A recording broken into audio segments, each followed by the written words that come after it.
σε χάσω, για να δω πως αγαπώ στην καρδούλα σου μωρό μου. Άσε με πάλι να πω, άσε με, άσε με, άσε με πάλι να έρθω.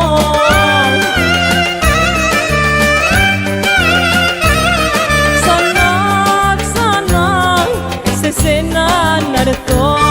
Ξανά, ξανά, σε σένα να έρθω.